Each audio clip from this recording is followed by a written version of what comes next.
Mpendwa wa msikilizaji na mtazamaji wa vipindi vyetu, karibu katika masomo ya kesha la asubuhi lenye kichwa Mwinue Yesu juu. Hivyo hapo ulipo, kaa usibanduke, ni kusihi tu makinika nasi hadi tamati. Piga panana ya makelele, Yesu yuaja tena. Ipaza sauti, imba sana. Yesu yuaja tena.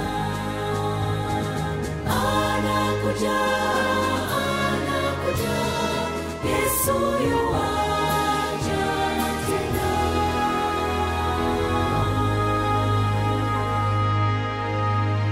Na ikiwa ni Juni 8, masomo muhimu ya kiroho yafundishwa. Lolote mfanyalo, lifanyeni kwa moyo kama kwa Bwana, wala si kwa wanadamu. Wakolosai 3:23. Tufumbe macho tupate kuomba. Asante Baba kwa asubuhi njema. Tunajikabidhi kwako tunapojifunza maandiko yako.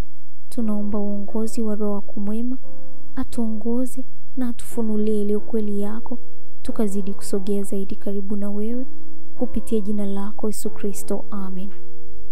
Maisha ya Kristo tangu miaka yake ya awali yalikuwa yamejazwa na shughuli za dhati. Aliishi sio kwa kujifurahisha mwenyewe.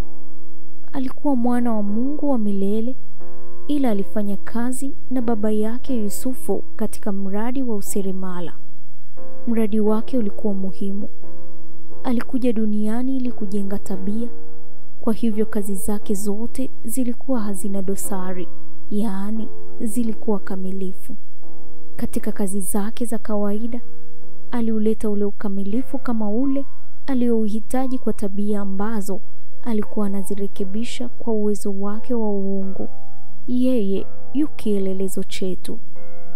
Wazazi wanapaswa kuwafundisha watoto wao thamani na matumizi sahihi ya wakati. Wafundishe kwamba kufanya lile litakalo mtukuza Mungu na kuwanufaisha wanadamu, hayo ndiyo ya kuyapigania. Hata katika maisha yao ya utoto, wanaweza kuwa wajumbe wa Mungu. Katika aina yoyote ya kazi tutakayofanya, neno la Mungu linatuashiria kuwa kwa bidii, si walegevu, mkiwa na juhudi katika roho zenu, mkimtumikia Bwana. Warumi 12:11. Lolote mkono wako utakalolipata kulitenda, ulifanye kwa nguvu zako.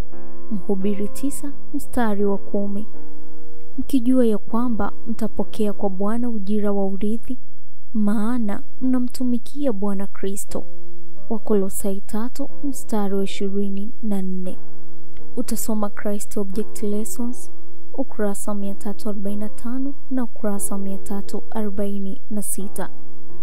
Masomo yanayotolewa kwa watoto kuhusu kazi za kawaida za nyumbani yanaweza kuwasilishwa kwa njia ambayo kupitia kwao Bwana anaweza kufanya mguso wa kudumu miongoni mwao. Tengeneza mambo haya ya kawaida ya maisha kuwa maandiko ambayo kwayo unaweza kutundika masomo ya neno la Mungu. Onesha watoto wako kwamba kazi zao zote katika kada ya umakinika lazima wajifunze kuzifanya kwa ukamilifu. Kwa kuleta usahihi na ustadi katika majukumu yao ya kila siku, watajifunza masomo ya kiroho ambayo yatabaki nao siku zote za maisha yao. Mungu anahitaji kwamba uamuzi mzuri na ustadi vitumike katika mipango na kazi zetu. Katika kutoa maagizo kwa ajili ya ujenzi wa hekalu la duniani, Mwalimu Yesu Kristo aliweka kanuni ambazo zilipaswa kuwa za msaada wa kiroho kwa Israeli katika uzoefu wao wote wa wakati ujao. Hekima na ukamilifu uliotolewa katika kazi hiyo ulikuwa mfano wa kazi iliyopaswa kufanywa katika maisha yao, katika kuandaa mioyo yao kwa ajili ya Roho wa Mungu kukaa moyoni. Wazazi, je, mnauliza kazi yenu ni ipi? ni kutenda majukumu ya nyumbani kwenu, mkifanya kila mwezalo na mkiomba kila siku, kila saa, kuweka mbele ya watoto wenu mfano unaostahili kuigwa. Hebu mafundisho yenu yawe yale ambayo yataleta furaha na raha maishani mwao na kuwaongoza kuitamani huduma ya Yesu. Wafundishe kutumia nguvu zao walizopewa na Mungu katika huduma yake. Kwa njia hiyo watakuwa wakifuata mfano wa mtoto Yesu. Utasoma The Signs of the Times la Novemba 14 mwaka 1911. Huu ni mwisho wa somo letu la Juni 8, masomo muhimu ya kiroho yafundishwa.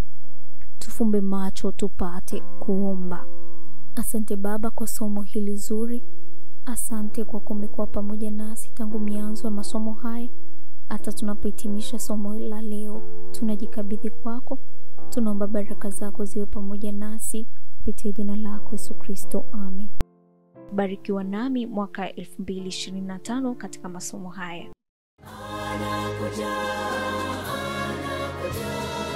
Yesu yu